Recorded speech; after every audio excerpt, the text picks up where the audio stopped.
ಇನ್ನು ಬೆಳಗಾವಿಯಲ್ಲೂ ಕೂಡ ಲೋಕಾಯುಕ್ತ ದಾಳಿಯಾಗಿದೆ. ಬೆಳಗಾವಿಯಲ್ಲಿ ಪ್ರಭಾರಿ ಸಬ್ ರಿಜಿಸ್ಟ್ರಾರ್ ಸಚಿನ್ ಮಂಡೇದಾರ ಮನೆ ಮೇಲೆ ರೇಡ್ ಆಗಿದೆ.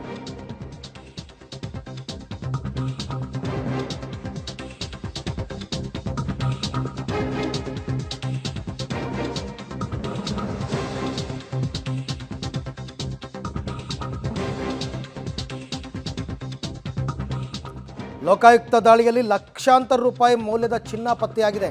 ಸಚಿನ್ ಮಂಡೇದಾರ ಮನೆ, ಬ್ಯಾಂಕ್ ಲಾಕರ್ ಮತ್ತು ಮನೆಯಲ್ಲಿಟ್ಟಿದ್ದಂತಹ ಚಿನ್ನ ಪತ್ತೆಯಾಗಿದೆ. ಚಿನ್ನದ ಆಭರಣಗಳು, ಬೆಳ್ಳಿಯ ಆಭರಣಗಳೆಲ್ಲ ಪತ್ತೆಯಾಗಿದೆ. ಚಿನ್ನಾಭರಣ ಕಂಡು ದಂಗಾಗೋಗ್ಬಿಟ್ರಂತೆ ಲೋಕಾಯುಕ್ತ ಅಧಿಕಾರಿಗಳು. ಆಮೇಲೆ ಬ್ಯಾಂಕಲ್ಲಿ 60 ಲಕ್ಷ FD ಫಿಕ್ಸ್ಡ್ ಡೆಪಾಸಿಟ್ ಇಟ್ಟಿರೋದು, ಕೋಟ್ಯಾಂತರ ಮೌಲ್ಯದ ಆಸ್ತಿ ಪತ್ರಗಳು ಕೂಡ ಮನೆಯಲ್ಲಿ ಪತ್ತೆಯಾಗಿದೆ. ತಪಾಸಣೆ ಇನ್ನೂ ಮುಂದುವರೆದಿದೆ. ಅನಗೋಳದ ಸಚಿನ್ ನಿವಾಸದಲ್ಲಿ ತಲಾಶ್ ಮುಂದುವರೆದಿದೆ.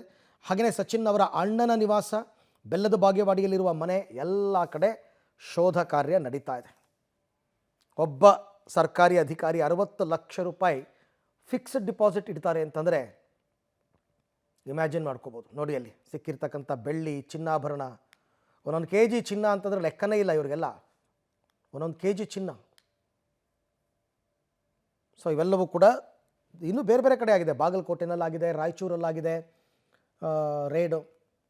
ಸೊ ಎಲ್ಲ ಕಡೆಯಲ್ಲೂ ಕೂಡ ಒಂದು ಕಡೆಯಿಂದ ಸರ್ಚ್ ಮಾಡ್ಕೊಂಡು ಬರ್ತಾ ಇದ್ದಾರೆ. ಈ ಅಧಿಕಾರಿಗಳ ಮೇಲೆ ದೂರು ಬಂದಿರುತ್ತೆ, FIR ಆಗಿರುತ್ತೆ ಲೋಕಾಯುಕ್ತದಲ್ಲಿ. ಜೊತೆಗೆ ಅವರು ಕೂಡ ಅಬ್ಸರ್ವ್ ಮಾಡ್ತಾರೆ, ಸುಮ್ಮನೆ ಹೋಗಿ ರೇಡ್ ಮಾಡಲ್ಲ. ಮೇಲ್ನೋಟಕ್ಕೆ ಅಬ್ಸರ್ವ್ ಮಾಡಿ ಆ ನಂತರ ಒಂದು ದಿನ ರೇಡ್ ಮಾಡ್ತಾರೆ.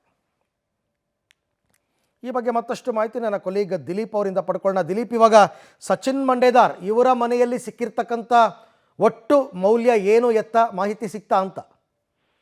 ಅರವಿಂದ್, ಈಗ ಪ್ರಮುಖವಾಗಿ ಇನ್ನೂ ಕೂಡ 2 ಲಾಕರ್ಗಳನ್ನ ತೆಗೆದಿದ್ದಾರೆ. ಇನ್ನೊಂದು 2 ಲಾಕರ್ ಇದೆ ಅಂತ ಹೇಳಲಾಗ್ತಾ ಇದೆ. ಬೆಳಗಾವಿಯ ಏನು ಬೆಲ್ಲದ ಬಾಗೇವಾಡಿ ಒಂದು ಅವರ ಮಾವನ ಮನೆ ಇದೆ, ಅಲ್ಲಿ ಕೂಡ ಸರ್ಚ್ ಮಾಡ್ಲಾಗ್ತಾ ಇದೆ. ಅಲ್ಲಿ ಒಂದು ಬ್ಯಾಂಕ್ ಅಲ್ಲಿ ಲಾಕರ್ ಅನ್ನ ಓಪನ್ ಮಾಡಬೇಕು ಅಂತ ಹೇಳಿ ಲೋಕಾಯುಕ್ತ ಅಧಿಕಾರಿಗಳು ಈಗಾಗಲೇ ಆ ಬ್ಯಾಂಕ್ಗೆ ಹೋಗಿರುವಂತದ್ದು. ಮತ್ತೆ ಈಗ ಈ ಒಂದು ಏನ್ ಲಾಕರ್ ಅನ್ನು ತೆಗೆದಿದ್ರೆ ಅಲ್ಲಿ ಸುಮಾರು ಲಕ್ಷಾಂತರ ರೂಪಾಯಿ, ಸುಮಾರು ಲಕ್ಷ ರೂಪಾಯಿಗಳಾಗುವಂತ ಇನ್ನು ಚಿನ್ನ ಆಭರಣಗಳು ಸಿಕ್ಕಿರುವಂತದ್ದು, ಬೆಳ್ಳಿ ಆಭರಣಗಳು ಸಿಕ್ಕಿರುವಂತದ್ದು, ಜೊತೆಗೆ 60 ಲಕ್ಷ ಡಿಪಾಸಿಟ್ ಇರತಕ್ಕಂತ ಹಣದ ದಾಖಲೆ ಕೂಡ ಸಿಕ್ಕಿದೆ. ಆದ್ರೆ ಸಂಜೆವರೆಗೂ ಕೂಡ ಇನ್ನೂ ಇದನ್ನ ಹೆಚ್ಚಾಗುವ ಸಾಧ್ಯತೆ ಇದೆ ಅಂತ ಹೇಳಿ ಲೋಕಾಯುಕ್ತ ಅಧಿಕಾರಿಗಳು ತನಿಖೆ ಮಾಡ್ತಾ ಇದ್ದಾರೆ. ಮತ್ತೆ 3 ಕಡೆ ಕಂಟಿನ್ಯೂಸ್ ಆಗಿ ಒಂದು ತನಿಖೆಯನ್ನ ಮಾಡ್ತಾ ಇರುವಂತದ್ದು. ಮತ್ತೆ ಸಚಿನ್ ನಿವಾಸದಲ್ಲಿ ಮುಂದುವರೆದ ಅಲ್ಲೇ ಏನಂತಂದ್ರೆ ಬೀಡುಬಿಟ್ಟಿರುವಂತಹ ಲೋಕಾಯುಕ್ತ ಅಧಿಕಾರಿಗಳು ಬಹಳಷ್ಟು ದಾಖಲಾತಿಗಳನ್ನ, ಬಾಂಡ್ಗಳನ್ನ ಕೂಡ ವಶಕ್ಕೆ ಪಡೆದಿರುವಂತದ್ದು.